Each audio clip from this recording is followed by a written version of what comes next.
para el día de hoy. Como siempre empezamos por el SP500.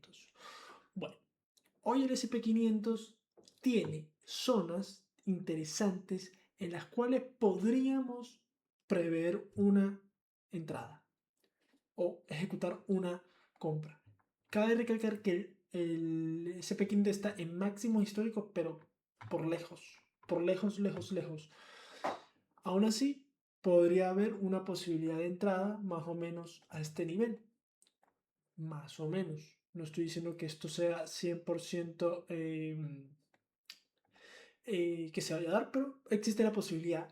Pero, ¿por qué digo que se puede dar? Bueno, vamos con las noticias más importantes que tenemos para el día de hoy. Y sobre todo, cómo pueden afectar al SP500 y también, por ende, al Nasdaq. Pero sobre todo, al SP500, al Nasdaq y al oro también. Pero vamos a ver primero cómo puede afectar tanto al Nasdaq como al SP500. Va, ¿qué pasa?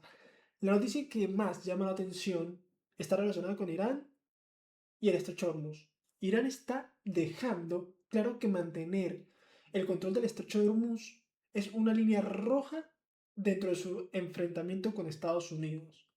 ¿Y por qué esto es importante para los mercados? Bueno, porque el estrecho de Hormuz pasa por una parte muy importante del suministro mundial de petróleo, como ya sabemos. Por tanto, cualquier escalada real en la zona podría generar una preocupación por el suministro energético y provocar un aumento del precio del petróleo. Y aquí tenemos una cadena que como traders nos interesa mucho, que es tensión geopolítica, petróleo al alza, mayor presión inflacionaria, posible presión sobre los tipos y los yields y la presión sobre los índices. Por eso, de momento, mi lectura para el SP500 es ligeramente bajista y por eso planteo esta posibilidad de compra. La planteo ahí, ¿por qué? Porque hay zonas de liquidez y tengo una zona de soportes diarios de Fibonacci que me podrían ayudar a entrar o calcular una entrada. No estoy diciendo que vaya a cumplirse, estoy diciendo que es una probabilidad y hay que tenerla en cuenta. Vale, entonces, además de eso, si nos vamos al calendario económico, tenemos algunas noticias, como podría ser cambio de empleo no agrícola, el PMI de servicios de julio, el PMI no manufacturero de julio, inventarios de petróleo y las declaraciones de Trump. Entonces, con esta situación geopolítica, le sumamos esto, sobre todo el tema del inventario y las declaraciones de Trump, pues al cierre de la sesión vamos a tener una fiesta. A eso le sumamos los resultados de empresas que dan hoy, que son muchos, entre ellos SanDisk, totalmente dirigida hacia el SP, hacia el Nasdaq. Luego tenemos Walt Disney, SP500, UberTech, Mercado Libre, Philips, Motorola, Honeywell, Alsted, MetLife, ¿qué más por aquí? eBay, Expedia. Joder, hoy hay de todo. A ver qué otra por aquí que me suene. PyCon, bueno. Pero bueno, lo que digo, esto junto a la situación geopolítica que estamos teniendo es propicia a que pasen cosas. Entonces, pasando un poco al Nasdaq, vemos que también tiene una zona, justo aquí, vamos a marcarla, a la cual el precio podría caer. Como siempre digo, el SP500 y el Nasdaq son primos hermanos y tienen movimientos muy parecidos. Entonces, planteo opciones muy parecidas para ambos activos. Una vez más, no vamos a decir que se cumplan, simplemente son probabilidades. Pero, ¿cómo está el Nasdaq? Bueno, como veníamos diciendo, esto de todas las situaciones incluso para el Nasdaq incluso tendría algo más de cuidado, o sea, hay que tener más cuidado con el Nasdaq. ¿Por qué? Porque las compañías tecnológicas y de crecimiento son especialmente sensibles a los tipos de interés y a los rendimientos de los bonos, lo que estábamos hablando hace rato. Tensión geopolítica, petróleo al alza, mayor presión inflacionaria, posible presión sobre los tipos y los yields. Y por último, la presión sobre los índices. Entonces, Esto se le suma que si el petróleo empieza a subir con fuerza y el mercado interpreta que esto puede generar nuevamente presión sobre la inflación, podríamos ver un aumento de yields y eso sería negativo especialmente para el Nasdaq. Y por eso se plantea una posible caída también en el Nasdaq o un sesgo bajista. Aún así, el Nasdaq respecto al SP500 aún le falta movimiento por llegar a buscar esta zona de liquidez técnicamente hablando. Vamos a ver si la completa. Y si no, pues tenemos esa oportunidad en esta oportunidad que yo represento aquí. Vale.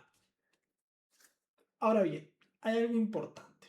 No estamos hablando de que el estrecho de Hormuz está bloqueado. La noticia que es sobre la que se basa todo habla de una línea roja y de un riesgo de escalada. Por lo tanto, yo no utilizaría esta información por sí sola para entrar en corto en los índices. O sea, no estoy diciendo vamos a vender.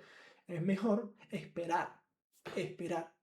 Entonces, lo que digo es, habría que vigilar el petróleo, los yields y la relación y la reacción de los precios, sobre todo del SP500 y el NADAX, para poder así afirmar una posible compra cuando el precio caiga a ciertas zonas. ¿Por qué digo que es mejor comprar? Porque es más fácil comprar, atinarle a la compra que atinarle a la venta, porque aquí tú te pones en corto y puede ser que todo salga al contrario y se dispare, como viene disparándose ahora mismo el Nasdaq y el S&P 500.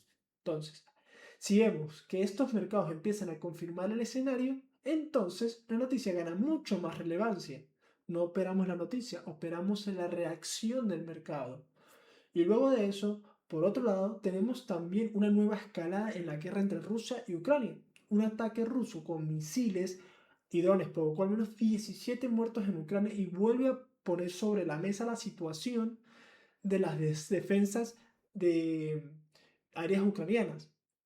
Esto también es negativo desde el punto de vista del sentimiento de mercado, porque aumenta el riesgo geopolítico y puede favorecer a un entorno de risk-off. Y esto es muy negativo para los activos de riesgo, como puede ser la bolsa americana. En este caso, sin embargo, considero que el impacto sobre el S&P 500 y el Nasdaq es bastante más limitado. No tenemos un catalizador económico directo sobre Estados Unidos, así que lo veo más como un factor secundario. También tenemos que tener en cuenta el calendario económico y los resultados de las empresas. Todo eso hay que tenerlo muy en cuenta. Vale, eso por la parte del SP 500. Basando un poco al VIX, vemos que también hay que tener vigilado el VIX para ver cómo va la volatilidad. Si el VIX se dispara, lo más seguro es que tengamos mucha volatilidad y por ende lo más probable caídas. Pasando un poco al oro, ¿qué ocurre con el oro? Aquí las cosas cambian. ¿Por qué cambian? Bueno, porque tenemos dos focos geopolíticos importantes, Oriente Medio y Ucrania. Entonces, cuando aumenta la incertidumbre y el mercado empieza a buscar activos refugios, el oro puede beneficiarse. Eso también normalmente suele beneficiarse el petróleo, ya que últimamente el petróleo lo estamos viendo como un activo refugio. O que vemos que cuando las cosas se mueven mucho, se activa el petróleo. Pero para mí el oro tiene un sesgo alcista. Y vuelvo aquí. Aquí sí no veo ninguna posibilidad de entrada, ni diario ni semanal. O sea, esto ya está. La posición hay que dejarla correr como está corriendo en este preciso instante. Simplemente hay que verla. Entonces, pero nuevamente, no significa que simplemente por leer esta noticia tengamos que comprar oro. No, hay que esperar. Hay que esperar. Lo interesante es ver si el mercado confirma la narrativa. Entonces, si tenemos geopolítica aumentando y petróleo subiendo, mayor incertidumbre, más demanda de refugio, entonces el escenario se vuelve bastante más favorable para el oro. Así que resumiendo mi lectura del día de hoy, para estos activos, para el SP 500 tenemos un sesgo ligeramente bajista, para el Nasdaq también bajista y posiblemente con algo más de sensibilidad si empieza a subir los yields. Y para el oro tenemos un sesgo alcista por el componente de refugio y el riesgo geopolítico. Pero hay una idea que quiero dejar clara. La noticia no da el contexto, No, perdón, la noticia nos da el contexto. El precio nos da la confirmación. No quiero vender, no quiero que por estos, digamos que hay porque hay una tensión geopolítica, quiero ver primero quiero ver qué hace el petróleo, qué hacen los yields, qué hace el dólar, y sobre todo cómo reacciona realmente el SP500, el Nasdaq y el oro. Así que hoy, más que buscar entradas, vamos a vigilar especialmente la evolución de Hormuz, el petróleo y el Treasury y los yields también. ¿Qué dice Trump? Y la cantidad el resultado del petróleo en Estados Unidos. Ya eso también se le suman los resultados de las empresas importantes. SanDisk, que vino de un reporte pasado un poco regulinchi. Entonces vamos a ver. Si esos elementos empiezan a alinearse, entonces sí podríamos tener un catalizador macro mucho más interesante para nuestras operaciones, que son las que tenemos planteadas ahora mismo en el Nasdaq y en el SP500. En el oro, simplemente hay que dejarlo moverse porque el oro está ahí, se está moviendo. Hay que dejarlo muy, muy tranquilo. También hay que tener vigilado el Dixie, porque el Dixie nos dice si el dólar está subiendo o está bajando. Hay que tenerlo vigilado. Si el Dixie se dispara, lo más seguro es que veamos retrocesos en el oro. Es lo más normal. Y por último, el Bitcoin. Bueno, Bitcoin al ser primo hermano de las... Bueno, no sé. El Bitcoin es un ser extraño dentro de todo esto. Entonces, como digo, el Bitcoin lo tenemos descartado hasta que no rompa esta estructura que tiene aquí, que es horrible. No hay nada que hacer con el Bitcoin, por lo menos a mediano o largo plazo. Así que pues nada, eso sería todo por hoy. Espero que tengáis un muy buen día. Ya nos vemos en la próxima.